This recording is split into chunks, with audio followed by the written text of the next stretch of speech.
and welcome to The Poll, the show where we talk about the books that come out each week. As always, I am joined by my co-host, Joel, who you can find over on Twitter at Cape Joel. I'm Tiffany. Hello. You can find me over at The Real Zoobs. We got a lot of books to talk about this week. Lots is happening all over the place. Like I said, Yeah. we probably will cover some books a little more in-depthly this time around, but we're going to try and talk about as many as we can in the time that we have with you guys. So why don't we jump right into it and talk about Batman number 29, the book that people might be excited for, but it's not the one everyone's here for right now. Yeah, let's face it. There was another Batman-centric book this week. I know I didn't read this one first. Well, yeah. Well, how about this one? Batman 29 did not have a midnight release. No, it did not. So, let's go over what happened in Batman 29.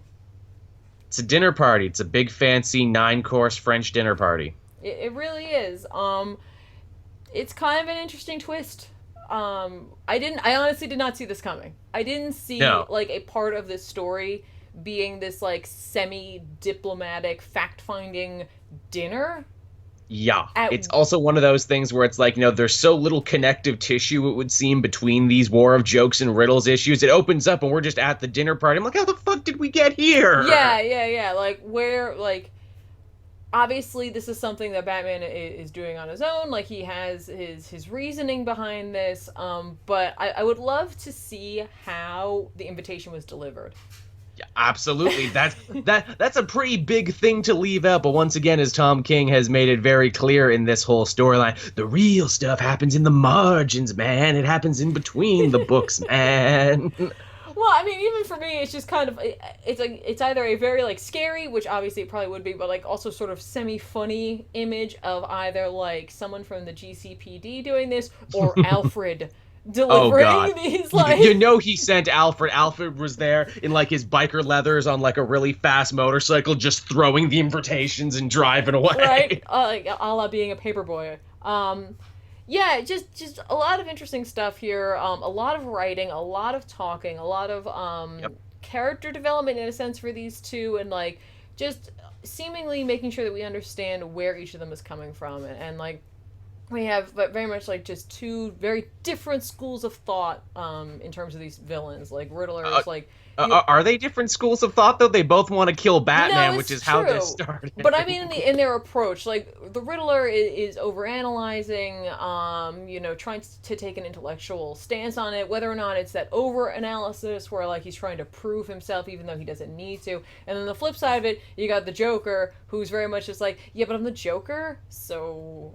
I will admit the Joker hit one point pretty solidly when Bruce says, now, why do you think that you should have the right to kill Batman? What makes you so special? And the Joker's reasoning is basically, because I'm the Joker and no one cares about the Riddler. That's why. Yeah, and for a minute, I think like the Joker tried to invoke his fans in saying absolutely. that. Keep in mind, while they talk, they do that thing where the characters look directly at you, the reader, while they talk. Yeah, they very much do. They do. It's funny. It's like this issue is seemingly also just building camps for the fans. You know what I mean? Like, they kind of presented their arguments like, hey, this is what I'm all about. This is, like, my reasoning, like, regardless of, like, the means to the ends. And Joker, like, weirdly enough, like, in this issue... kind of, I guess, has completely accepted the Riddler's thought process. That, like, the reason he can't laugh is because he needs to kill Batman, which is strangely, like, interesting to me, because that seemed like something that would happen to the Joker at the end. At the end where the Joker's like, oh yeah, I guess you were right. You know what I mean? Like, that kind of thing. But, like, it seems like at some point, like, he was just like, yep, yeah, I'm just gonna kill Batman. Then I'll laugh. He came to it pretty quickly. I love Bruce in this one too. It's like, well, as the richest and most important man in all of Fancy Town, I have taken it upon myself to sit you two down and talk about some sort of armistice. I have no military or police backing, nor indeed any negotiating training to do this, as far as they know. Obviously, we as the reader know he's Batman. But I like that both the supervillains are like, we agree, yes. Yeah, exactly. They're like, yeah, sure, whatever. I will say, out of this book, the first, like, interaction, really, panel-wise, of, like, you got, like, the Riddler, and then Bruce, and then the Riddler, and then Joker, and the Riddler is laughing And I Yeah. thought that was really funny because it's just such a slight to the Joker. He's just like, we're all having a good time and I can laugh and enjoy myself. How about you? Enigma How is you also a doing? ninja now with the ability to grab cutlery out of the air. Yeah, I kind of thought one of his like Goons would grab it for him. yeah, honestly, I really did. D- Despite having goons, they're not doing much, do they? They're more set dressing than anything. Yeah, no, it's very true. And like they only almost erupt into a fight, once. I'm pretty surprised. It's a very sharks and jets moment, is what it is. Yeah, yeah. Are we gonna rumble? Are we gonna rumble with them greasy riddlers? So it's interesting too because like GCPD clearly has no idea this is going on. Maybe like I'm not sure. Like yes and no. I think he told Gordon is what they seek to imply. Yeah, and that was it. Like he's just like this is gonna happen, and that's it. But like, so, kind of semi spoilers, but like this is hinting that Batman's kind of like sin is that like he seemingly bankrolled one of these guys. Yes, That's because he kind of felt like he pointing.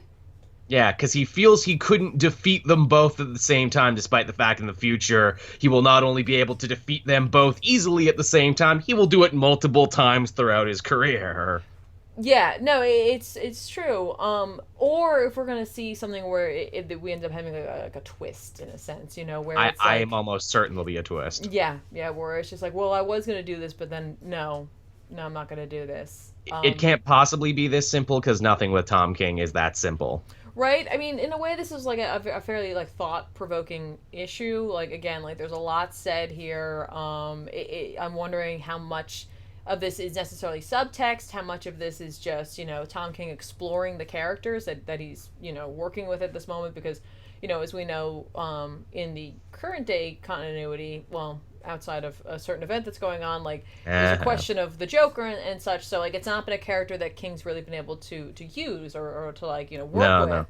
Anyone for that matter. Yeah, but I'm just kind of wondering if King is just taking advantage of the like page space he has and just having a nice time in a way, which is bizarre because it's such a violent, angry, horrible time that's going. Yeah, I know, that right? Gotham's going through. Can I say too, for all the foodies out there, man, you get your Food Network food porn in this one too, because we lovingly get to see a 9-course French meal laid out for you, and you got sorbets and confits Yeah. with cream fraiche and everything else. Right? You know what I really honestly like something that I thought was really really very like nice takeaway from this is that we hear so much about Bruce and his father. Like especially in the past year with him running into him, you know what I mean, like the whole thing, right? But to just have this moment where like he instead invokes a memory of his mother and a lesson that she taught him, and then at the end of this being like how she would have been disappointed because of the sort of host that he was. Not You didn't offer them coffee or brandy. Yeah, you fail as a host, son. Exactly. And I was like, that's really sweet. Like to just have this like quiet moment, to, like kind of like get a another level to his mom. I did enjoy that. Like, We know so little about Martha Wayne. yeah, exactly. So I was like that was really really nice and very welcoming. But again, like not like a lot happens in this issue in a way, but not a lot happens in this issue. Like it's just No, another it's not. setup to something greater. Again, like we're fact finding with Batman. We're doing the detective work with him in a sense, which is kind of proof that while incredibly dangerous, sometimes it's not the most exciting aspect or element. No. To Okay. Here's something I thought just as they were all walking away there. Hey, Alfred, why didn't you drug the food? Like they all ate. Why didn't you put like knockout drops in the food and then like you could have like arrested them or like kicked them while they were asleep? I think that would have ended the war pretty quick. Yeah, but like the gangs didn't eat. Like they would just be, hanging out. Like, oh, you don't think they snuck a little off the plate? They weren't having some leftovers, some scraps? I like to think in that scenario they're like, oh, thank God you did it. Okay, cool. Yeah, we don't want any part of this. We're just we're gonna go. We got browbeaten into this. We want to leave now. Oh, that's right. Someone recalled that there are hostages. That again, it's two very different takes on it. The Riddler, seemingly an honorable individual in a weird way, being like, no, of course I'll let them go. Like blah blah blah. But like the Joker's like, yeah, I probably killed them. I don't remember. I'd probably killed them before I started. Who knows? right? And very much like an interesting read that the Riddler has on the Joker in general. The way he dresses him down, and Yeah. like what he thinks of him, like you know, like it kind of comes down to like he's either 100% correct or 100% wrong. It reminded me very much of Max Landis's take on Superman when he did like an Adventures of Superman or something, where it's like, look, everyone wants to what is it, project on you this great tragedy that explains why you're the monster that you are, but I actually think you're the most boring person in the world, and that's why people project on you. No, it's true, and I think we can go more into depth. But before we do that, I want to say thank you so much to Mr. Giggles for the super chat. He says, appreciate the food detail. I am in the food industry, which I am totally with you there. Like, they were so, like, detailed and just very and loving. attractive looking. Like, yeah. There was a part of me, though, I was just like, I don't think I could eat my way through that many courses. No, it's a little much. And it's in the French style, too, so you get your salad near the end. That just does my head in. Yeah, the salad and the cheese is at the end, yeah. You start with your salad and your cheese, then you move to the other stuff everywhere else in the world. Nope. Salad and cheese, to me, is promise that food is coming. Right? They're like, no, we're just going to end it with that. You end it on the vegetable scope. There you go. But how about this? If the Riddler is correct, and the Joker really is just like this normal individual, the things that he does and the crimes and the atrocities that he commits, he can't possibly be. Like, you know what I mean? Like, perhaps he's not the monster that Gotham and the Riddler seems to think that, is what he portrays, but, like, there's something definitely wrong with him. But then there might also be 3 Jokers, so who the hell knows? No, it's true. It's very true. But this is in the past, so... There's a lot up in the air. That's the problem with every prequel story like this. It's like, will any of this matter? Will any of this be adhered to? Or is this only in the mind of Tom King? Right, and that's true. I mean, like, this could just be very much be a thought exercise for him, just something to explore these 2 characters, who honestly have, like, in my opinion, like, these portrayals of them have a very different approach to not only the situation, but, like, crime itself, you know what I mean? Like, the Riddler is a less, like, zany, crazy individual that at times he's been portrayed as. I mean, over time he's definitely had many... Frank Gorshin, man. Yeah, exactly. He's had many different portrayals, like, even leading up to, like, the animated series where he was a little bit more, like, calculating and cold, which is kind of, like, closer to this, and I think even some more recent versions of him. Like the Telltale video game right now where he's friggin' Jigsaw. I can't believe it took people that long to make Riddler into Jigsaw. Right. But, like, he has this way of, like, overcomplicating things, which is, like, very, I think, on par with who the Riddler is. Like, he's always like, okay, it's a great thing and it's a great riddle, and I'm gonna trick Batman, and, like, that's very on par with him. Even with here, even the way he speaks, the way that, like, again, like when he dresses down Joker, just the depth in which he goes into, even his plan to get rid of Batman, very over the top. Lots of steps, lots of moving parts. And a lot of needless steps, you could argue, is the thing. But then again, isn't that Riddler? If he was smart, he wouldn't leave a riddle. Exactly. And then on the flip side of this, you have the Joker, who in this portrayal is very much like, no, I'm just gonna get the job done, and, like, his, like, version in which he states that he would strangle him, it's weirdly personal. It's a very personal way to do it. Like, he wants to like be the one to physically, like, take the life of Batman with his own hands, to feel it, to have, like, this, like, very, again, like, emotional connection. Yeah, I want to feel the sinew on his neck break and leave him with a smile. Yeah, exactly. But before we finish up and wrap up with this book, I want to say thank you so much to Tevye Smolka for your super chat. So kind of you. Thank you so much. And we got a golf clap. Heart punch. I forgot that's my thing. I tried to push golf clap, but no one really was getting onto it. So yeah, heart punch. I got to bring heart punch back. But when we make the pull merchandise, that's got to be a shirt right there. Heart punch. Yeah, there you go. Done. So overall, like, again, this book, this part of this story, seemingly weirdly is, like, kind of, like, out of nowhere in a sense, and it's an interesting stop along the way. Every issue's been out of nowhere as far as I'm concerned. Yeah, and I gotta tell you, honestly, this issue in particular makes me wonder what this is gonna be like as a trade read. Oh god, yeah, definitely. Like, I wonder if it'll be strengthened. You know what I mean? Like, will they put the Ballad of Kite Man in there, or will that be removed to the end and we'll just see the book in its order? But again, like, I'm wondering how it'll be for those who may not be picking it up in individual issues. If they pick it up in trade, I wonder what their take on it's going to be. If it'll feel less like kind of disjointed. Word. Well, there you go, guys. That was Batman number 29, the next step in the epic story that is Wojar. So, you know, if at this point you haven't been on board, this is not the time to start deciding that you want to pick up Batman, because no. Could you imagine that? Someone never picking up a Batman story, or like hasn't been reading it for years and years. They're like, I'm going to pick up a Batman story, and this is the first one they pick up, and they're like, okay, I weep for them. I freaking weep for them. Right? Just very, very interesting. So, all right, anyway, now we're going to move on. We're going to stay in the DC universe for a little bit. And we're going to talk about Superman this week. Superman number 29. We were teased Parallax at the end of the last issue, and that is indeed what we got this week. Oh, shit. Honestly, out of the gate, I thought that this story was really interesting and like just a like fun, sort of dark, creepy, like feeling to it. It was just like another element to Superman.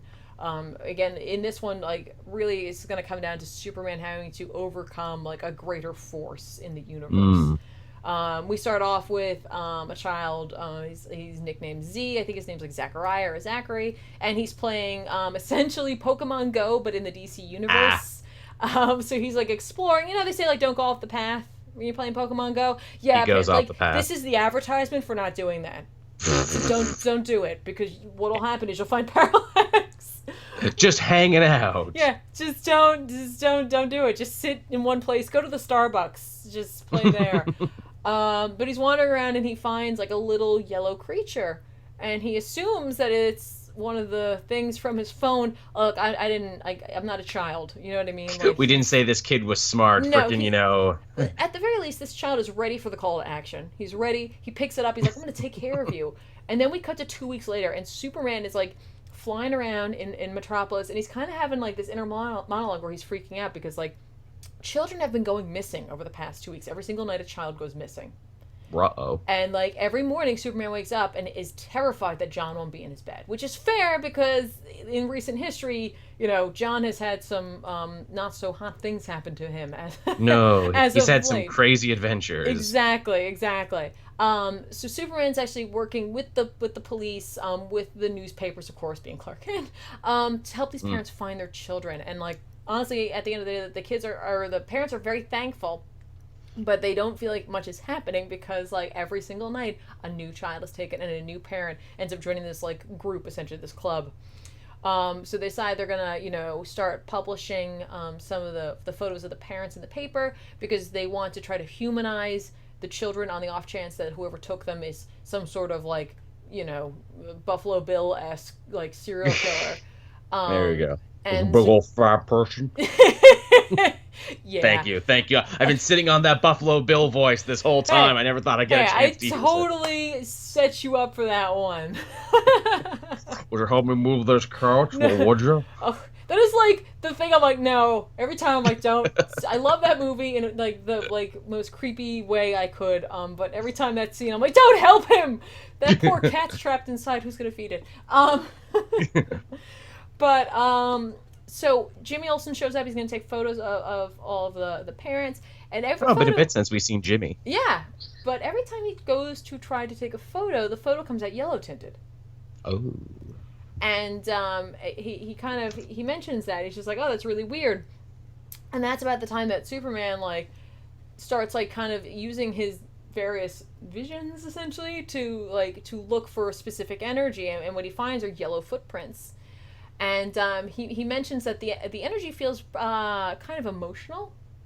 Ooh. And he comments that the lanterns are not in this sector right now. They had to go off. They're doing something else. So I appreciate that. We've established it all, okay? We have established that, A, we're dealing with emotional energy. B, the lanterns aren't around. They can't help. It's just, sorry. Like, if there's lantern business... So you will never have to ask, why doesn't Hal or the other two come? Exactly. Now they're busy. They're off doing something else. But Anyway, he follows their footprints. It's literally it's a trail of footprints, and they're small. They're like child-sized footprints. He's like, and he comes across Z, and he's leading away a young girl. And we saw him earlier picking her up, and he had a crazy, scary, inhuman, toothy grin and a bizarre voice. And he threatened. This her is some parents. Pied Piper of Hamelin shit right here. Oh yeah, he threatens her parents, so she goes along. And then, of course, she goes along because she's also infected, possessed, whatever you want to say, by the entity within him. And Superman does his Superman thing, like, hey, man, there's a curfew out there. You got to go to bed. You got to get out of here. There's, like, I don't know if you know this, but people are stealing children. I don't want to frighten you or anything. You got to get your 8 hours, true American, Exactly. and do your homework. I think for kid it's more than that. It's like 10 hours. Like, you got to drink your milk and do your homework and, like, eat your say your prayers. Yeah, whatever it is. You got to just do it. Stay away from video games.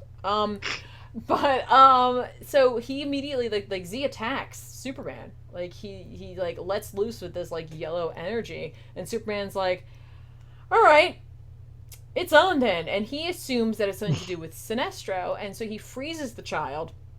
And when he turns around, the little girl is now talking in the same voice because it's within her as well. And because we are legion, we are many. Yeah, essentially. And he like they end up like essentially defeating Superman, but they've also been looking for him. They're excited but that they found him, but in the end they leave him there. A couple cops find him and they hilariously wake him up. They're like, you want help getting up? Do you need help? They're like, he's like, I'm good. Thank you. He's very polite about it, but like, I'm Superman. Oh no, Superman had one too many and now he's sleeping it off in the ditch. Exactly, that kind of thing. He'd have TMZ on him so quick. I know. So Superman flies up and he essentially attempts to like use his vision to like kind of shrink down the amount of spectrums that he's seeing so he can find out where exactly the energy is coming from. This hurts him to do so because of the emotional nature of the energy. Right. We come to an abandoned building because all great villains take like refuge in abandoned buildings. And because in the comic universe, you know, the real estate market is always down, so there's a plethora of abandoned buildings for you to hide in. That's exactly it. Though I think it's the school, the abandoned school. It looks like a school that we originally saw there, but still. And we find that Z has all the children that were stolen in this like web of energy, all like strung up all over the room, and it's glowing, and they're all like crying for Superman to help. And like Z's like, nah, this is great. You're totally afraid. You're afraid of losing your son. You're afraid of what's going to happen to these kids, and that's going to really work out great for me. It's really working out for me. I really, so happy you're doing that.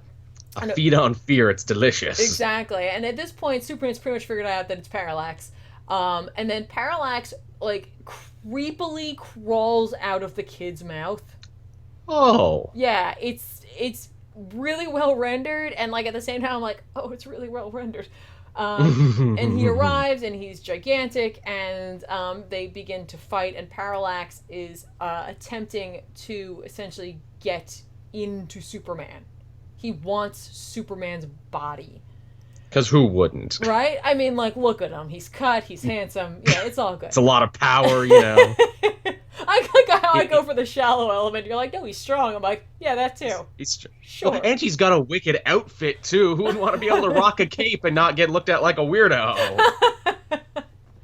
Fair enough. That's the reason Cape Joel would possess Superman, just so he could have a proper cape. You could do it. You could pull it off, Joel. You'll be fine. It's mine now. Right? Just go for it. So Parallax actually starts to get into Superman, and Superman pushes him off, being like, you know, courage is essentially like you're holding off fear for one more minute. He's like, you're never gonna get in there. You're never gonna get me. I'm never gonna have that much fear that lets that happen. And Parallax is like, all right, cool, and he starts reciting like his own like motto, essentially, rhyme, poem. Oath. That's the word. Thanks, brain. And that's about the time that all of the children start crying out in pain because he's essentially killing them all simultaneously. Oh. And Superman's like, okay, no, we can't do that. I want you to stop this and just take me. It's fine.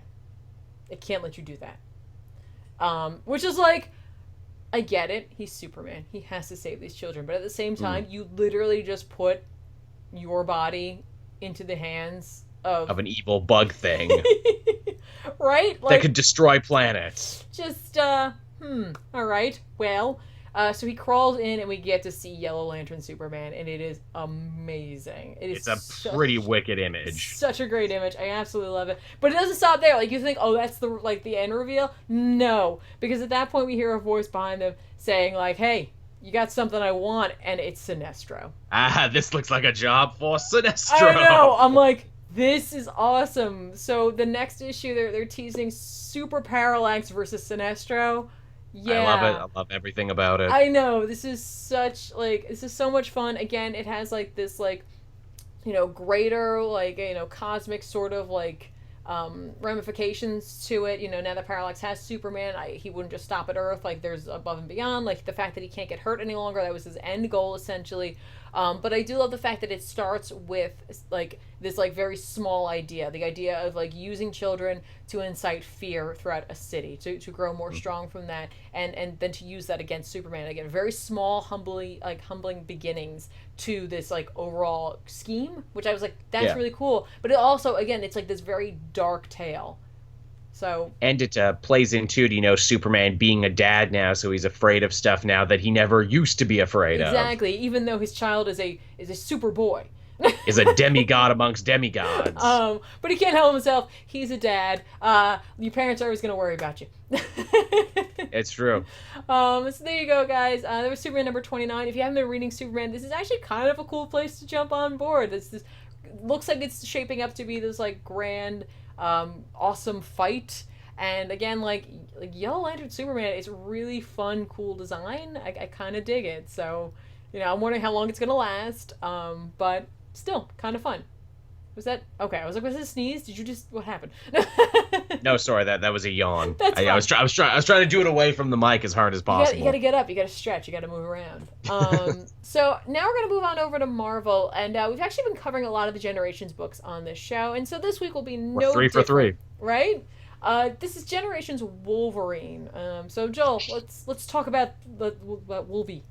I was going to dance around it, but I think I'll just come out and say it. This is my favorite Generations one so far. I really liked this one. Did you read it too? I did read it. What's cool about this one is that it wastes zero time getting started. We join Wolverine on an oh-so-classic Logan image of him fighting hand ninjas. Mm-hmm. He gets overwhelmed only for Laura to come in and save him. And they don't need to have a whole conversation of, who are you? Well, who are you? Well, what time are we in? I don't know. They fight, and in watching Laura fight as the all-new Wolverine, Logan puts two and two together and goes, oh, shit, you're important, and you're not from around here, are you? You're not from around here.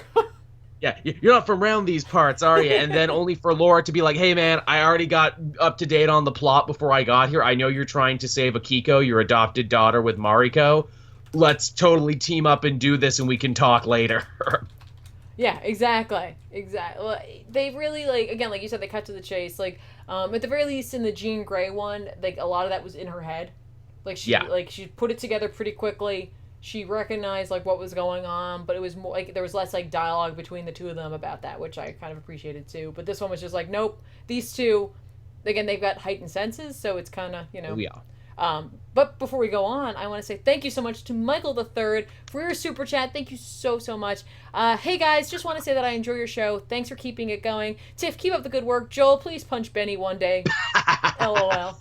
I mean, I could get away with punching him, but that dude was in the army and I wasn't, so he'd probably hit me back. I'm just saying, the best chance for that, I'd say, is probably New York Comic Con. A lot of people. You just got to disappear, man. Just disappear. Disappear into the crowd. Hey, I have a Homer Simpson level of stamina. It's I can't hit anyone for anything, but man, I just wait till he's tired. Yeah, exactly. That's it. And lay one on him. But yeah, Generations, it leads to this whole big thing where they got to fight the Yakuza, they got to run to the Japanese airport, and they eventually discover the one behind this whole kidnapping plot. It's obviously Sabretooth. Who else was it going to be? Exactly. And they have this bit where it's well, what was Victor Creed's ultimate plan? Oh, I was going to kidnap this little girl that Wolverine has been mentoring. I was going to turn her to the dark side and turn her into a weapon to fight her father. This obviously touches a major nerd with Laura, who's like, hey, that's my origin. I'm not going to let that happen. Blah. Yeah, I gotta tell you, I love Sabretooth really just, like, being like, yeah, fine, this is my plan. Like, it's just so, like, he's like, I'm not gonna pretend like I didn't have a plan, or, like, that you're not gonna figure out what it was. Like, I don't... Fine. It seemed like We've a been lot doing of this. work now that I'm thinking about it anyway. We've been doing this dance since the 1800s, and we will continue to be doing this dance long into the future. Exactly, exactly. And then, the issue actually takes another interesting turn that the first two generations didn't. There was a big effort in both the Hulk one and the Jean Grey one that neither young hero really wanted to, like, affect the time stream or say or do anything that could mess it up. Laura kind of, not even really trying to, affects the past in an interesting way, and that is, once Logan saves his adopted kid, he's like, okay, time for me to leave. Her life will only be dangerous with me in it. And then Laura, with years worth of experience, says to Logan, no, her life is always going to be dangerous, no matter if you're here or if you're not, just because there's that connection here. How about you buck the hell up and actually go in there and be a dad, read her a story, let her know everything's going to be okay, and don't run away this time. And then once again, Logan, the wheels start turning in his head and being like, oh, you got my mother's eyes and my claws and everything else. I don't know who you are in the future or the alternate dimension that you might be from, but I can only imagine you're mine. And I'm sorry for whatever I did to you or for whatever I will do to you. I love that's where he jumps to, I'm sorry for the things I may or may not have done yet. Yeah, and again, like, I appreciate, like, he again, it comes down to, like, the healing factor, the claws, the whole thing, the smell, like, all of it. He's just like, yeah, like, I'd have to be pretty dumb not to put this like, together. I don't have to go on Maury to know that you are the father. You are the clone daddy. Yeah. And then to even have a moment of him being like, look, do you want to stay? Do you want to come in with us? And she does. And then they have this, like, really nice father-daughter hug moment, and then she disappears into the ether, much like Hulk and Jean Grey did. I'm like, oh, that's really touching. And even the final line, Tom Taylor crafts one hell of a line. It's, I'm Wolverine, I'm the best in the world at what I do, but that doesn't mean I don't have to keep trying. Yeah. Yeah, I appreciated that. Again, like, you already said that, like, how touching that scene was. It really was. It was just so sweet. Just this, like, realization that, like, for Wolverine, he's just like, no, it really is easy for me to just punch and kill and be at arm's length at all times, or a country's length away from people who care about me, but now that I'm faced with someone who had the effects of that, like, it's a lot easier to understand the ramifications of my lack of actions at times. Yeah. It cut to the heart of the soul of these characters in a really meaningful way, and really more than the Hulk and Jean Grey book could, because it's like X-23 had been a fixture in Wolverine's life for a long time before she took up the mantle. There was a lot of history there. There was a lot to build on there. Jean Grey, it was just her literally meeting her older self. For Hulk, it was him meeting Banner, which he technically already did in his own book, but it was under very different circumstances, and this Banner didn't know him. It was really a Hulk meeting another Hulk, and they could really only fight. And that was also a thing of, like, being the Hulk is bad. And then even the Jean Grey book was kind of like, being the Phoenix is bad. Well, This was the first... I mean, for me, that was Jean, like, getting a greater understanding. Yeah. Oh, it was necessary. You know what I mean? Like, it was very much, and not even just that it was bad. Like, she started, I think, understand, like, the allure severity, and, like, the, like, oh, how it all went down. It's not like, the Phoenix didn't come off as all bad. yeah. I mean, and this issue too is kind of like, being Wolverine is dangerous, but it can also be pretty awesome sometimes too. So you take the bitter with the sweet. Exactly. So, these generation books, again, I said it last time, and I think we both agree on this at this point, that, like, it really comes down to, I think, the team, like, the writer, like, what story they want to tell. So, if there's a book coming up in Generations that there's a writer you enjoy or you've heard good things about, like, there's probably a decent chance it might be an okay story. Or if it's a run you're reading anyway. I think if you've been reading Wolverine, the all-new Wolverine, you will be very pleasantly surprised by what they do here in this one. I know I dug this one, and I think it's a really nice companion piece. And I forget who else said it, that these Generation books in many ways are kind of like the zero issues for Rebirth, and that is that if you haven't been reading this new Marvel status quo, this is a good place to start. There you go, guys. Because here's the thing. I fell off All New Wolverine just because I was trade waiting. It was basically like, I like this book, but I can't afford it on top of all the other ones that I got to do. After reading this one, I'm like, okay, well, now I got to go back and buy all the floppies and see what Laura's been doing, because this was great. Well, and again, like, it's nice to see, like, a really, like, well crafted single issue. Definitely. It's kind of a dying art. They don't do Yeah. one and dones nearly as much anymore. Yeah, right. Like, and sometimes it can be hard, or like oftentimes like rushed. But this definitely felt well paced. It felt like just a really natural story. A lot of great action, a lot of great fight scenes. Art was really great. I really enjoyed it. Yeah, just very very good. So we'll see. We'll probably keep covering Generations here. I don't even remember what's coming out next. I'll be honest with you. Neither do I. I know ones we have to look forward to. We've got the two Captain Marvel ones, one with Marvel and one with Miss Marvel. Then we got the Captain America ones, obviously. I think Hawkeye is going to be having one as well. Now, that's going to be interesting, because it's like, dude, Kate and Clint hang out all the time and do stuff all the time. How are you going to make this story something we haven't seen yet? Maybe, you know what it'll probably be? It'll probably be Kate visiting Clint back when he was still like a supervillain, or when he was making the transition from like supervillain to hero, so she'll catch him at a time in his life when she's not used to seeing him. That would be kind of cool. Like, that's like, and she'll just have that in there forever. She'd be like, yeah, you used to wear a really silly costume and you were like a really lame villain until you became an Avenger. Yeah, no. Now I know all about that. Mm-hmm. It was the style at the time, Kate. We were all doing it back then. Look, if we knew now what we knew then what we know now, I wouldn't have with the Yeah, she can see him in his rebellious youth hanging out at the crime circus with his brother and Swordmaster. Exactly. And she'll be like, yeah, this was not something I wanted to know about. Thanks. Thanks, mysterious, that was my life, damn it. Like forces of the universe.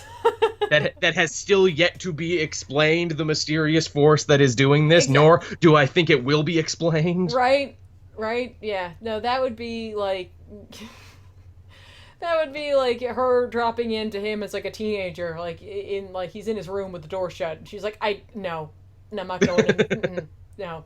I'm good. Actually, that would be kind of funny. Teen Kate Bishop meeting teen Clint Barton. That would actually be kind of funny. Right? And she's just like, and he's hitting on her, and she's like, don't do that. This is very weird. Please don't. And I mean, the Sam and Steve Cap one is going to be really interesting too, especially post Secret Empire, to see what that's like, because you'll see the Sam who knows what he knows and remembers what he remembers hanging out with Steve, or maybe it'll be the other way around. Maybe it'll be Steve hanging out with old Sam. Right? No idea, but we'll see. We'll keep going on with this. Again, hopefully it's just we get a whole lot of great writers and a whole lot of great just one shot stories. That'd be awesome. I'd be totally okay with that. Oh, and Spider-Man and Thor's. How could I forget that one too? Oh yeah, that's right. I thought there was one for Thor. I don't know. I thought you said Also instances of, like, you guys hang out a lot already, so how are you going to make this one shot interesting? They'll do it. Again, if the writer is strong enough, they'll do it, no problem. I trust the writers of those in particular. Awesome.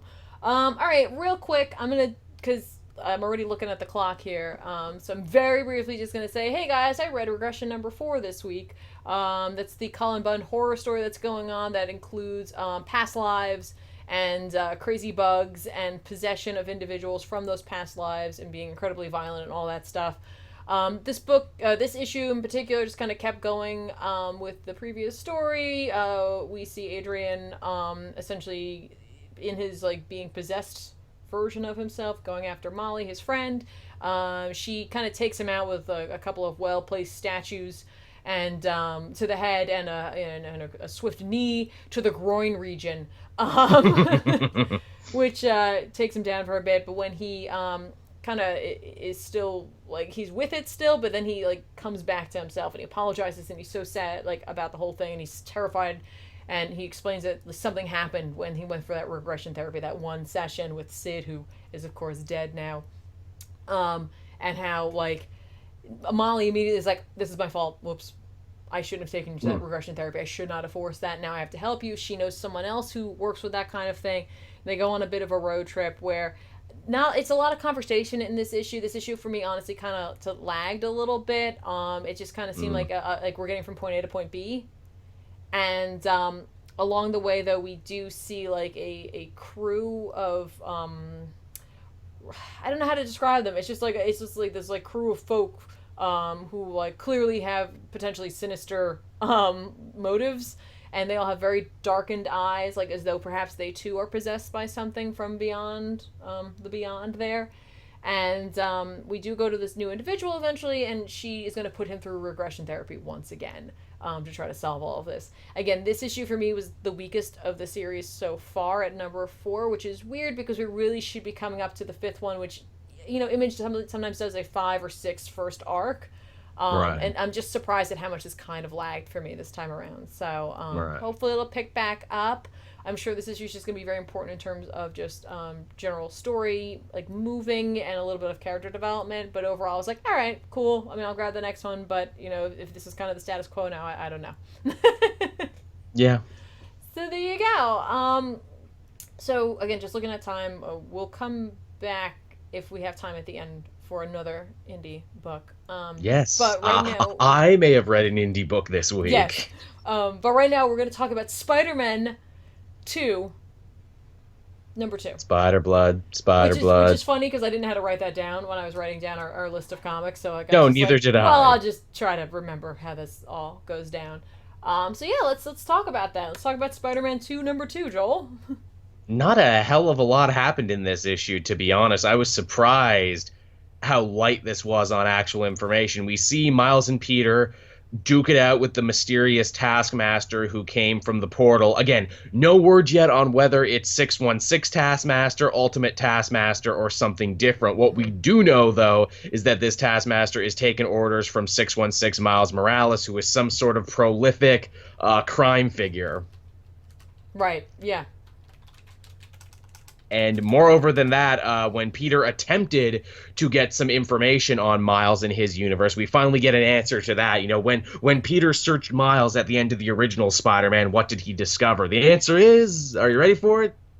He discovered nothing. That's what he discovered. He discovered a person who seemingly didn't exist, and then they passed that case off to Jessica Jones, you know, world-class PI and beloved Brian Michael Bendis character who pounds the pavement looking for information on 616 Miles and also comes up empty-handed. He's a ghost. He's a ghost in the machine. Yeah, exactly.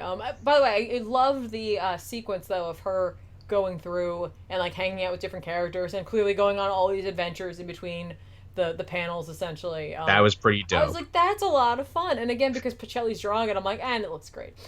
She goes to a Dazzler concert. Yes. There's a bit where she's hanging out with Viper, and Viper is just licking her face. And I'm like, now what's the story behind that image? For me, that was the one I was like, no, that one you need to elaborate on. Man, like, no, you got to tell us what happened there, because you know she did not take that for very long.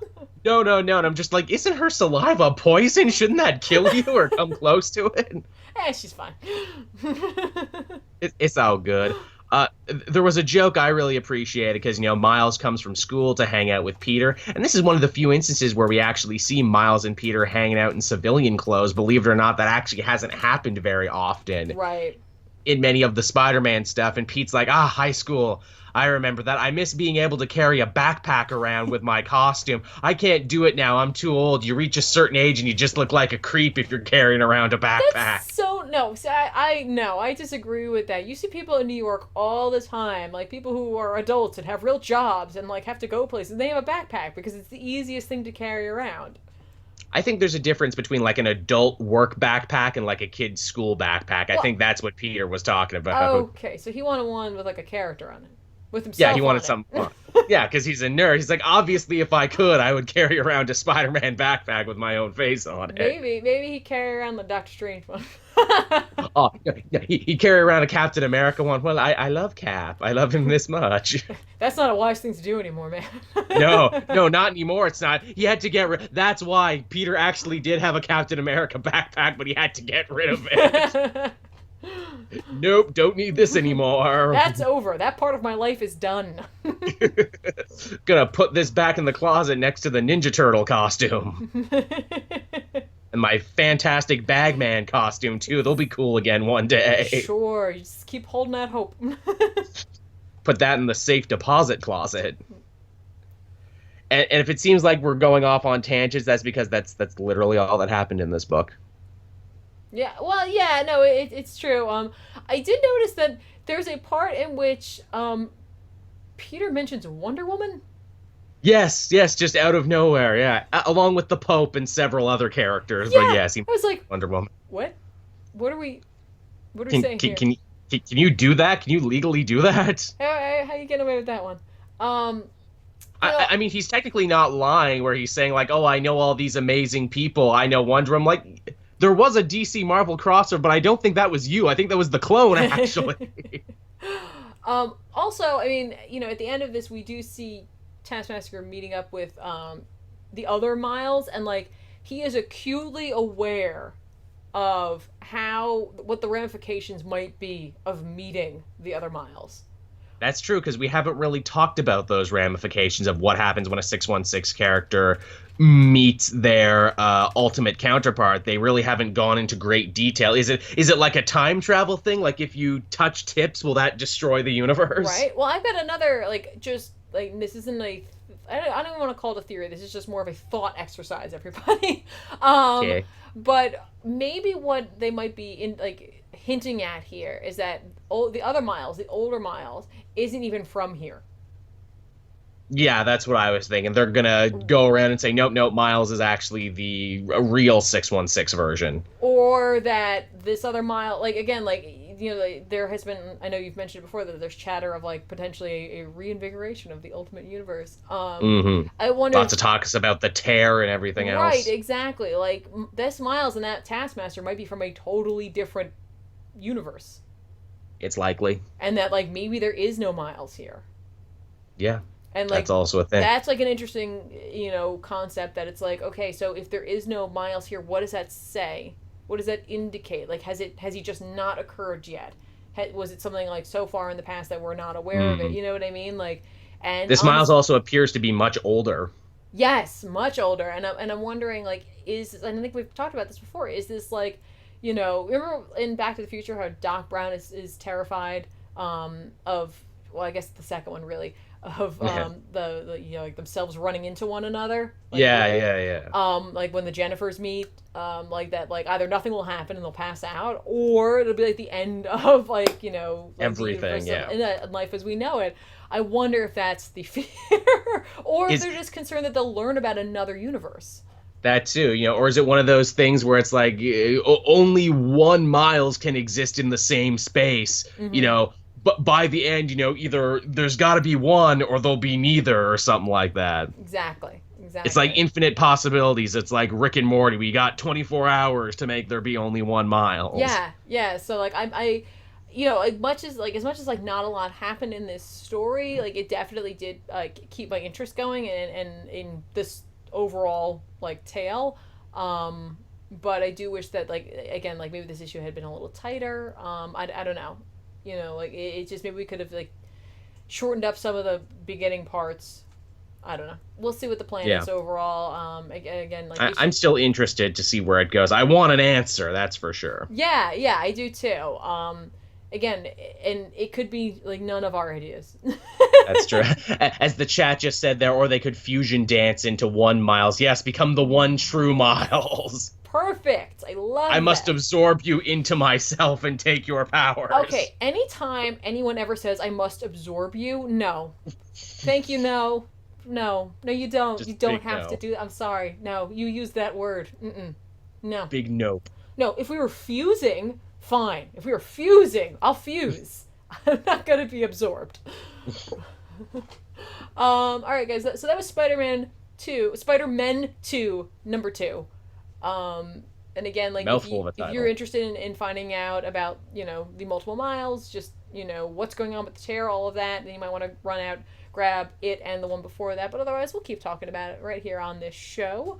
Now, before we get to the main event, I very, very briefly just want to talk about a book that came out from DC this week. It's a sweet idea. It's Sandman #1.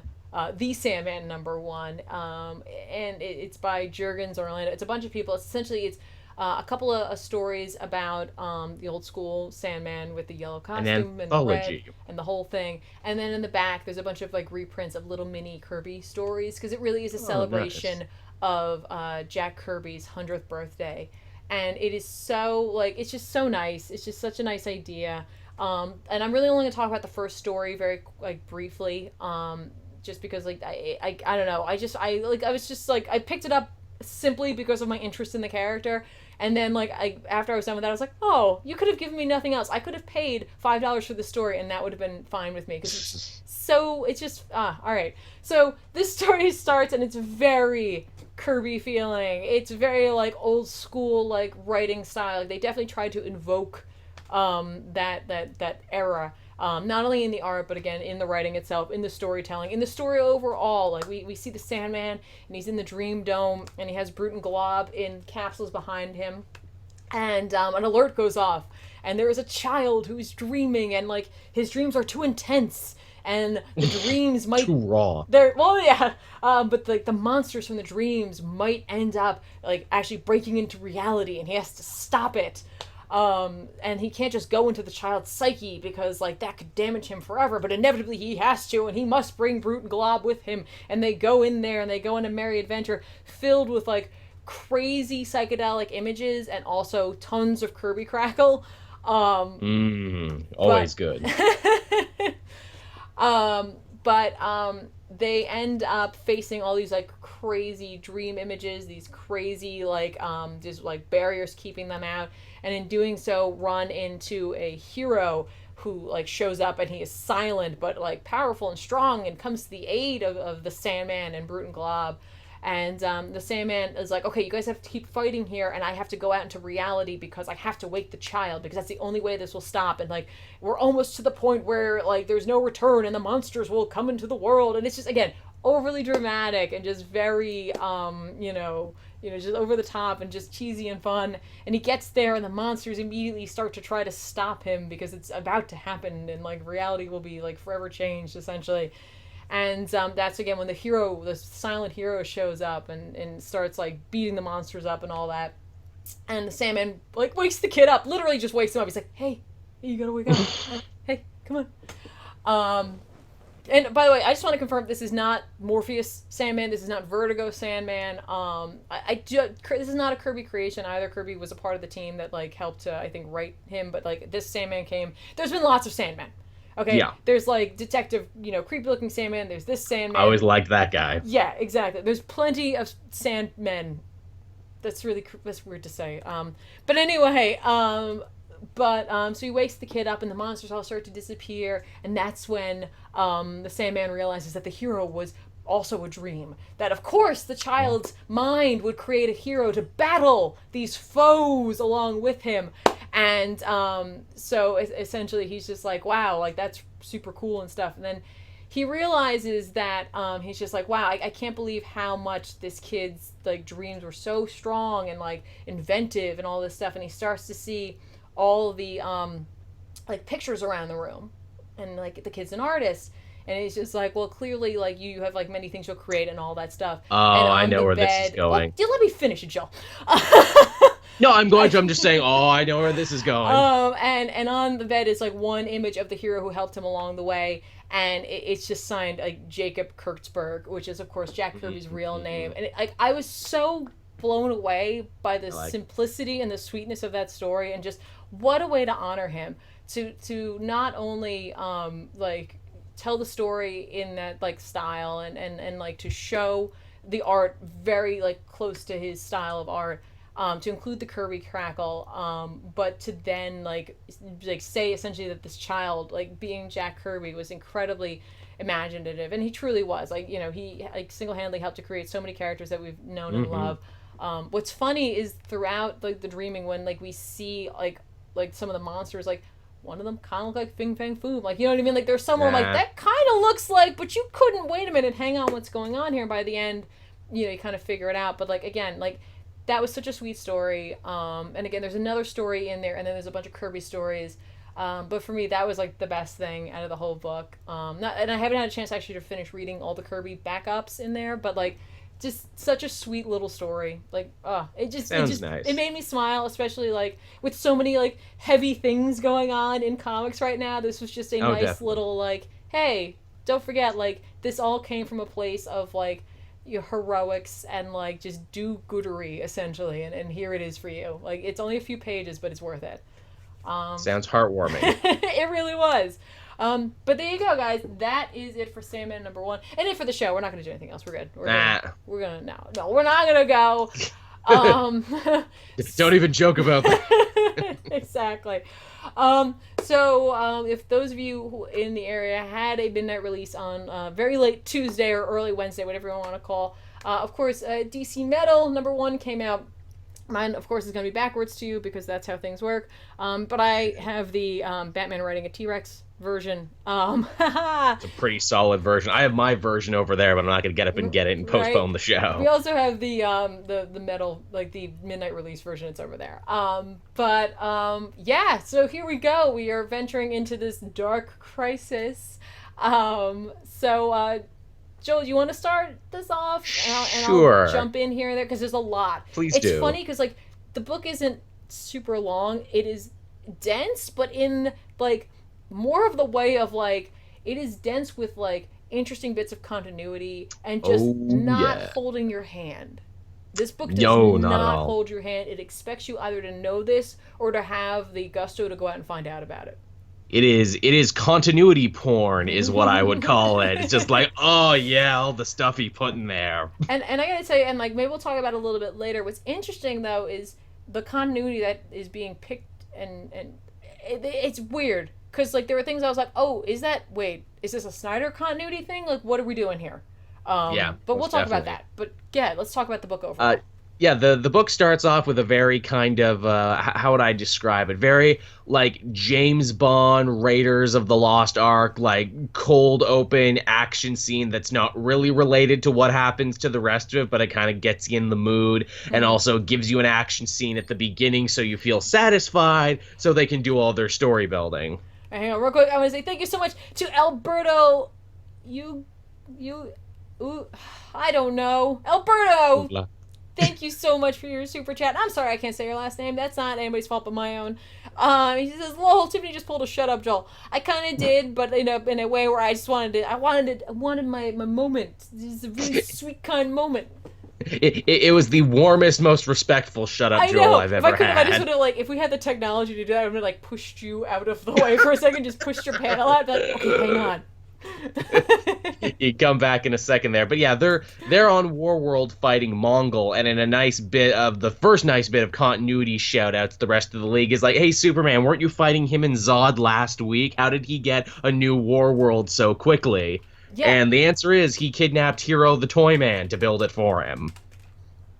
Friggin' times are tough, man. Mongol is outsourcing the building of his war coliseums now. To be fair, Mongol doesn't strike me as like an architect or an engineer. No. Maybe that's just me. Nah, not really. I'm sure he's there motivating people. Fast hands means less whipping. He's a great manager. Great manager. Always remembers a birthday, that Mongol. He sure does. You get extra beatings that day. Of course, just to make sure you don't rise above your station. There's the great shot of all the heroes in the armor. In fact, it's the bit that we used as the thumbnail for this very episode. What's cool about that armor is it doesn't actually help you. In fact, it actively hinders the hero's abilities. Yeah, I thought that was cool, and then again we go into great detail explaining what each of them does. Yeah, I thought that was really smart. Yeah. Of course, Batman, being the genius that he is, realizes that all these killer Justice League colored robots that Hero has built that has been sent to kill them aren't actually meant to kill them at all, because Hero is a giant nerdy otaku. When you press the button, they turn into a giant Justice League Megazord. Yeah, and I love the fact that Batman uses like Latin and root words to figure this whole thing out, which is funny because words will end up being his undoing at the end of this. Oh, yes, they will. Man, Batman's probably like, Jesus, I wish I didn't get that degree in languages like I did, or else I wouldn't know how screwed I was. You're right. The power of words is quite a thing in this issue. I did not see that theme until you brought it up. But yeah, so all the heroes return back to Earth. And, it's one of those situations where it's like, hey, Batman, that Warworld mission you sent us on was pretty weird. Is this all about that weird metal conspiracy you're chasing? And Batman's like, maybe, possibly. Don't talk to me about it. Oh no, Gotham has been leveled because a giant mountain is now sticking out of it. Yeah. So that happened. you literally can't leave Gotham for more than 5 minutes, or else some horrible disaster will take place. And for a second, everyone's looking at Clayface like, "Did you get some sort of new power we need to be aware of?" He's like, "This is not me, man. This wasn't me. Wasn't me." It's like Shaggy, wasn't me.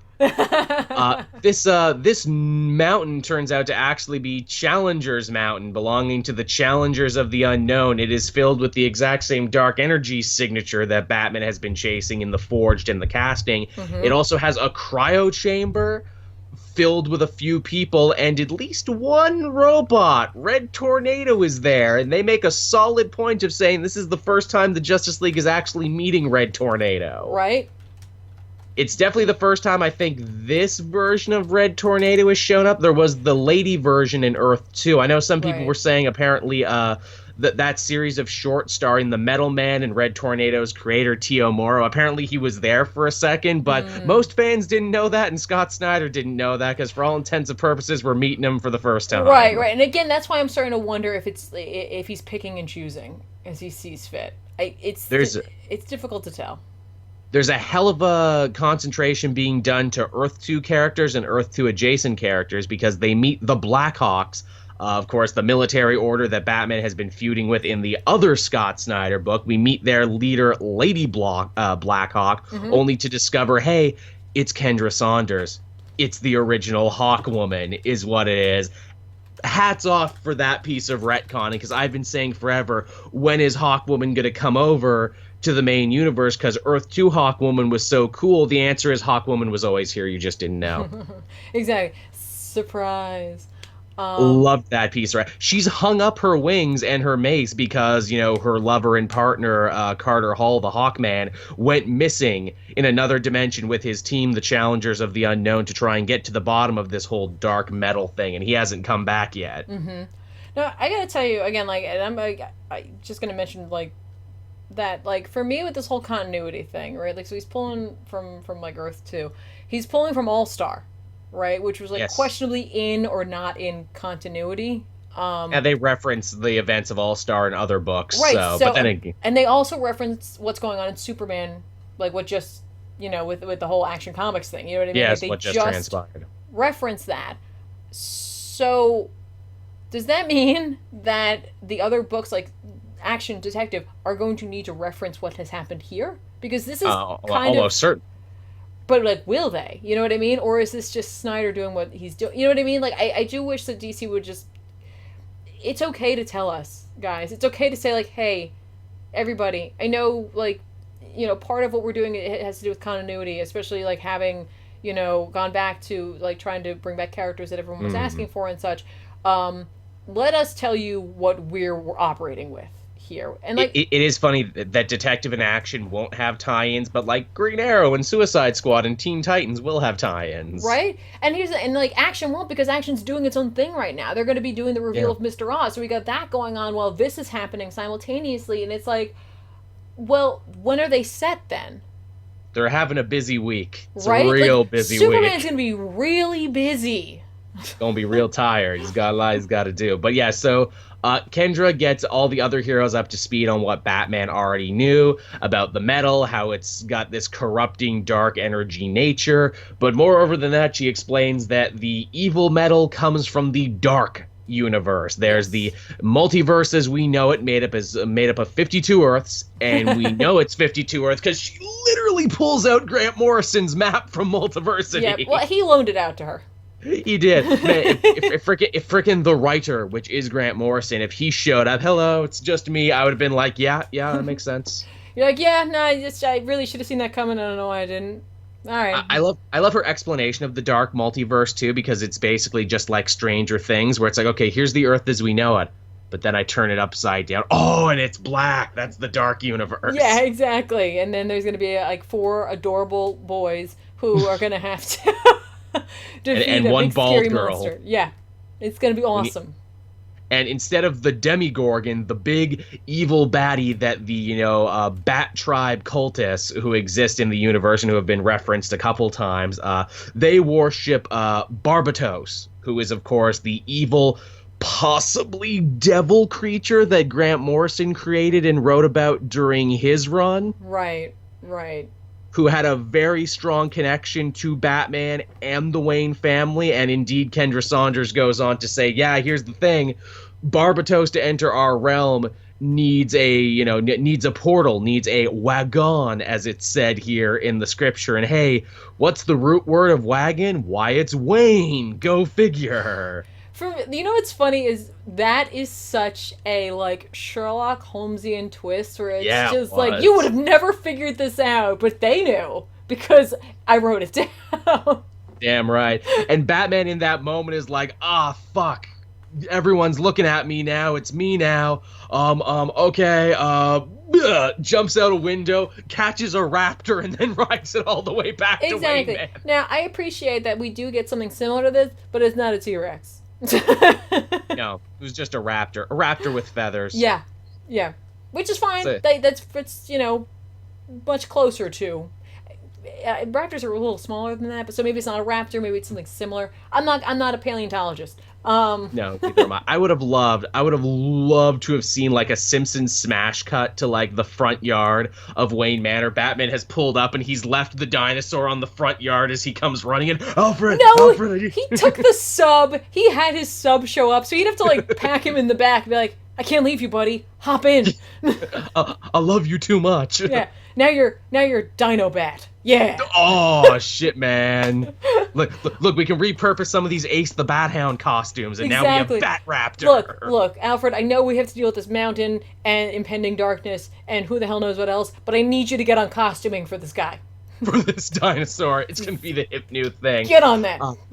It's so he not only did Batman leave, but he stole something while he was there. Batman's just the worst house guest ever. You invite him to your island stronghold, he breaks a window, he steals a dinosaur, he takes your piece of metal, Yeah. and he's just like, ah, shit, I'm hearing voices essentially taking me to a secret place in my mansion that I didn't know existed. And that is because all throughout the issue we see the secret journal of Carter Hall and everything he learned about the metal and the dark universe and this conspiracy. And he says, the two tribes that have been warring since time immemorial, the tribe of the bird and the tribe of the bat, the Waynes used to belong to the tribe of the bat, but they famously left, joined the tribe of the bird, and that is why in Wayne Manor he finds like a floorboard that he never knew before, opened it up, finds the journal inside, and the only reason he's able to find the journal is because motherfucking Dream of the Endless came to him and said, hey man, thought you should look at this. So, all right, but let's talk about that really quickly. I just did a whole video about that. I just want It's to. good, I'm glad you did. I want to confirm who this is. This is not Morpheus. He only introduces himself as Dream of the Endless. He is in fact Daniel Hall, grandson Yeah. of Carter and Shaira Hall. Yep. He is actually the son of Hippolyta Trevor Hall, who back in like Earth One, I think, was actually like Wonder Woman for a little bit, or like daughter. It's a whole thing, and then not anymore. They were like, "No, it's not happening." But she ends up like getting with Hector Hall, who is of course Carter's son. He ends up being Silver Scarab for a little bit. His suit is made entirely out of nth metal. Yep. And he So it all comes back to the Hall family and metal. Exactly. But Lita's child essentially ends up in the Dreaming, which is it's actually a false dreaming that is established in one of the Vertigo Sandman books. And because of that, because of how long she's in there, when Morpheus, the dream, the Lord of Dreams, essentially, Dream of the Endless, shows up, and he's like, this kid is kind of mine now, so one day I'll come for him. And he eventually does, and actually looks like Joel has frozen, so we'll see how this all goes down here, guys. It was Dream. He showed up. Oh, you still there? Yeah, can you hear me? I can hear you, but your screen is frozen, so that's okay. Oh no. But he ends up being born. He ends up entering the dreaming as a young child. The whole thing goes down. That ends with a changeover, without me spoiling the end of Sandman, because apparently people were upset about that, even though that book came out like 20 years ago. There ends up being a change of regime, essentially, and Daniel Hall ends up being infused with the essence of Dream. And he now has all of the memories of his 3-year-old self and the awareness that he was a child, but also all of the memories of Dream the Endless, which stretches back 10 billion years. So that's a lot. He's got a lot going on. He has shown up in other books. He has like interacted with various like DC characters throughout the years. So this is not a huge surprise. For me, it's funny because while Dream is intrinsically tied to Hawkman, to Hawkgirl, to Nth Metal to some degree because of that, it's funny because like so much of this comes from like the idea of like this knowledge and what's going to happen and all that stuff. And it's like, you guys really should talk to Destiny. Because Destiny is one of the other Endless, and he holds the book of like the past, present, and future. He knows all things that will occur. More like the book of spoilers. Right? Yeah, pretty much. Never watch anything with that guy. Yeah, he'll just ruin it all for you. But you know, for me, this is exciting because like you know, with like characters like Constantine kind of being rolled back into DC, he's not so much. He's a Vertigo creation, but like not so much in their hands anymore. We did have Sandman Overture that came out a couple years ago, but we haven't seen too much of the Vertigo characters interacting in main DC, and that was always a thing that I had been pitching forever. I was like, why don't we see them? Why don't we have like Death show up? Because Death has shown up, but where is she? Why isn't she there more? And now we kind of know why, because we were apparently waiting. And as it turns out, Snyder did talk to Neil Gaiman, because he's famously protective of those characters, even though he doesn't, like, I don't know how the rights work out for that. Like, I think Vertigo really does hold on to them, but they're very respectful of his wishes. Yeah, most deaf. I thought it was cool as hell. Again, you know, man, Scott Snyder is a master of making connections. I imagine he has a giant string theory board of how all these characters relate to each other, and what haven't we brought in, and what characters can I work back into continuity. No, it's true. And what's funny, though, is with Snyder tying this into this overarching, like, whole rebirth that's occurring, my silent question, because it was one of those things where I'm like, this is not something anyone cares about, and now all of a sudden Dream of the Endless is here, so now it's like, no, people do care about this. I'm like, okay, cool. How will Dr. Manhattan tie in if the Endless exist? That's true. Did he, like, you know what I mean? Like, it's weird to have these, like, godlike figures, all clashing seemingly, right? Or like, who created who, or have they just always been there? And where is the power ranking? Are the Endless above the New Gods, and is Dr. Manhattan above all of them? Right, I don't know, and that, like, that I would kind of get, like, that would irk me a little bit. That would but what's funny is like them being like talking about the multiversity map, and like how like it's like there are 52 worlds, right? Like, there you go. It's funny because in Sandman at one point, during this one arc, Morpheus mentions that that there had been another, like, universe, Earth, whatever you want to call it, another place where everything went wrong. It all went wrong, and it was like blinked out of existence, and then we came here. What if it wasn't blinked out of existence? Right, or like the idea of like there always are 52, so like something might have like taken its place. Like, if that is part of this whole thing and like that concept, that's funny. Like, would a new universe be born then?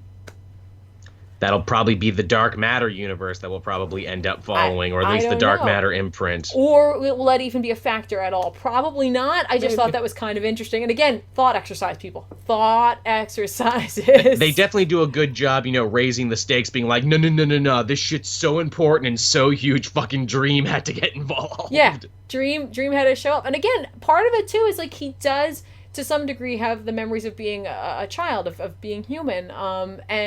And so I'm wondering if he does, you know, at the very least, like, warmly remember his mother to some degree, and just the fact that he is connected to the halls. And yes, everyone, I do know that Joel's still frozen, but the only way that'll fix that is if we end the call, and then that'll be a disaster. Yeah, and we're almost done. Another thing that, I'm going to enjoy going forward is that, Scott Snyder has been so good to Batman and vice versa for so long. Now, essentially, for this event, Batman is the villain, and he's on the run now, because the other heroes are like, whoa, wait, he's going to be the Portal, and he ran away? I think we need to stop him. Right? Yeah, no, yes, I definitely agree with you. It's just so funny for me right now how much I cannot get over that, like, Dream is there. Like, there's all I can think about it, but it's like, he might barely be a part of it. Like, he might be just in the next issue and that's the end of it, but I'm still like... This might be the only thing we see of him. Right? Here's what's funny, is random, like, I'm a crazy person, right? And I'm like, here we go, I'm gonna pull it all together. No, I'm not pulling anything together, guys. Not pulling anything together at all here. This is, again, just, here's my string board. They're calling, like, Duke the Light, and there's something up with Duke, right? Yes, the signal. Okay, here's what's funny. In, like, Sandman, there is a moment, and it happens every X amount of years, right, where a person becomes this thing called the Vortex, and, like, all dreaming is focused upon them, and if they're not killed, they end up destroying the world. That's what happened in that other place. Well, fuck. And I'm like, what if Duke's the next Vortex? No, it's not. That would be some crazy. Notice Duke, despite being very important at the end of the casting, was not in this issue. I know. I don't think that's what's going to happen, even remotely, unless the only way to save it is to send him into the Dark Universe. I don't think so. It's just a funny thought I had. Just so much you can do with this, because there's so much continuity happening here. For the good, for the bad, they bring up a lot of things that are fun to, like, hey, that's a fun reference, just in general. Mm-hmm. And, like, at the same time, like, Snyder's also, I think he's a very competent storyteller, so, like, he did a really good job of giving you a lot, but also, like keeping himself reserved. Like, he has a lot of, like, not only patience, but, like, he has the ability to be like, okay, I'm not going to give you everything. I totally could. But, like, here are some breadcrumbs. Here's a little bit of action. My hope is with this, which is indeed my thing with every Scott Snyder book I've read, loved it all the way through. Usually right at the end, though, he has a problem sticking the landing a lot of the time, where it's like, oh, really? That was it? Right. I hope he can stick the landing on this one, because the ride is always so great, and then it's like, oh, you're done. Oh, I was having so much fun before. That was good. That was good. Right? No, I totally, like, I agree with you on that. So hopefully... This is proving to be something that's really big. People are super excited about this, so, no pressure, Scott. No pressure. It's just the biggest story you've ever written, and even he said, this is the biggest story I've ever written, tying together not only everything I've ever written before, but the entire universes, and sometimes even other universes. Right? Even Vertigo. Hey, yeah, we're gonna pull that in. That's cool. It's totally cool. See, here's the thing, like, for me, Snyder has, like, opened the door. He's just like, no, other writers, it's cool. Like, just talk to Neil, tell him what you want to do. He might be totally fine with it. And then none of them will do anything. It's like... Man, as the chat's saying, I can't wait for when, like, Spider Jerusalem and Jesse Custard show up in the DC universe. Right? Like, DC owns Vertigo. They have the rights to use them. Like, all they have to do is really just ask their creators, like, go for it. The Sandman universe, like, had borrowed from DC to begin with. We saw, like... people and heroes from DC in the Sandman universe, so it makes sense to see Sandman here. Just go with it. You don't have to use it all the time, but, like, it'd be kind of fun. If you got a really good pitch for it. Yeah, give it a shot. Just try it out. But again, I do wish that DC would come, like, out and just say that, hey, here's the continuity thing here. Like, this is what they're doing over here with the Snyder book. This is what is in continuity, and it does or does not tie in. You know what I mean? Like, you don't have to spoil anything necessarily to tell us. Like, just give us an idea of, like, what your roadmap is and, like, what you're pulling from the past. Yeah. That's fair. Right? I would like that. I would like to have, like, some point of reference. And I mean, if I wasn't hooked before on Dark Knight's Metal, I'm definitely hooked now, because they basically thrown down the gauntlet and said, anything can happen now. Yeah. Oh yeah, no, they definitely have. Once you introduce the idea of a dream world and a character who can control that dream world and can create and destroy within it, So, yeah, like, unless, again, he's just there to be like, hey, yeah, that's my grandpa's journal, and that's cool. Bye. Yeah, I really hope it's not that. Especially, I don't know why he would have to get permission for something like that, so that leads me to believe there's something, like a greater purpose to his arrival. So It's also one of those instances where I wish the camera could have lingered on that just a little bit longer for Batman to be like, "Who the fuck are you? yeah, right? Well, he tells him What? who he is. What are you, you weird ghost man?" "Well, I'll tell you, Batman." Then he sits down and he regales him with the entire storyline of Sandman. He's like, hey, well, really, it's just these snippets. This is all you really need to know. It's just the following things. That's where I come in. So, yeah, anyway, big doings. Very big doings. Honestly, I gotta tell you, like the casting in the Forge, like, I was interested. I was definitely like, all right, this is cool. This issue was so tight, though, that I'm like, yeah, all right, yep. I'm really looking forward to the next one for this. Yeah, same here. So there you go, guys. That was our chat about Dark Knight's Metal #1. If you didn't go ahead and get this, well, it's probably because it either sold out wherever you were, or you just, I don't know, maybe you're not a fan. But you should check it out at the very least. It's a fun mystery story. Like, again, like I've said that before. I like when writers provide us with a mystery like this, with a seemingly well-crafted mystery. This is only the first issue, so it's kind of hard to judge that necessarily, but it's still very exciting nonetheless. And we have, Dream of the Endless, which means who knows who else might show up from the Endless. Yeah, I mean, in one issue, hey, you got Dream, you got Hawkwoman, you got Red Tornado, you got the Challengers of the Unknown. Here's a bunch of shit you thought was gone. It wasn't really gone. Right? I'm not gonna lie, when they were talking about the Challengers and, like, what they heard, I was like, this is like, oh my god, what is it? The movie with Sam Neill, the Thing, the ball, Morpheus is in it. Yeah, I know the one you're talking about. Come on, brain. I got nothing. My brain is just putting the wrong word in there. But that's what it reminded me of. Someone in the chat will tell me what it is, and I'll feel free. Rollerball, that was the one. I'm gonna hit you. If I could hit you through the internet, I would definitely do that. Event Horizon! Thank you. Thank you, Danielle. That's the one I was thinking of. No, Sphere, I think, is with Dustin Hoffman.